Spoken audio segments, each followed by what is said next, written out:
La campagna vaccinale anti-Covid in Veneto non si è mai fermata, ma adesso è pronta a spingere di nuovo il piede sull'acceleratore se le dosi promesse arriveranno nei tempi previsti. A scandire la tabella di marcia il presidente Zaia. Abbiamo confermate le forniture che sapete per la prossima settimana, dopodiché sembra che dalla settimana successiva si riprenda in quota con le forniture. La prossima settimana noi abbiamo vaccini stando a quello che ci viene detto, per continuare a fare le seconde dosi e a fine settimana, inizio dell'altra, riprenderemo le prime dosi. L'Europa intanto guarda ad altri possibili vaccini, da quello cinese al russo, ed è stato proprio il presidente a chiedere in una riunione come l'Italia intenda muoversi in questo senso. Siccome a me risulta che il vaccino cinese abbia avviato la pratica per l'EMA, e probabilmente lo farà anche il vaccino russo, lo Sputnik, ho chiesto formalmente se c'è qualche riserva rispetto a questi vaccini e nessuno mi ha detto di no. E a proposito di vaccini e della possibilità di una produzione locale, il governatore del Veneto spiega. Se ci sono aziende, e ci sono in Veneto, che hanno interlocuzioni e diciamo c'è anche chi ci ha contattato per produrre vaccini, ecco, queste aziende trovano le porte aperte qui da noi.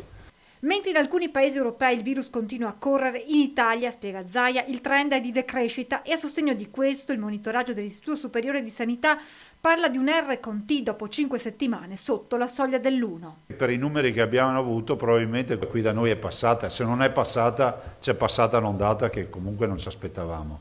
E a proposito di numeri, in Veneto continuano ad arrivare segnali che fanno ben sperare, ad iniziare dall'incidenza dei positivi. La nostra incidenza è passata da 480 positivi ogni 100.000 abitanti a settimana a 178. Dati che spingono all'ottimismo anche sul fronte ospedaliero. Sono 700 i posti letto in meno che si registrano oggi rispetto alla punta massima toccata.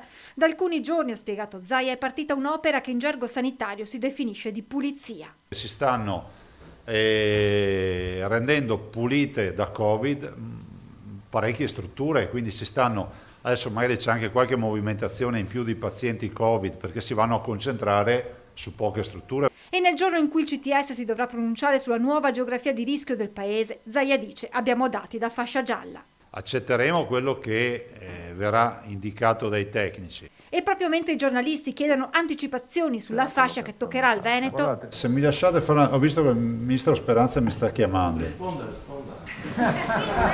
Una voce.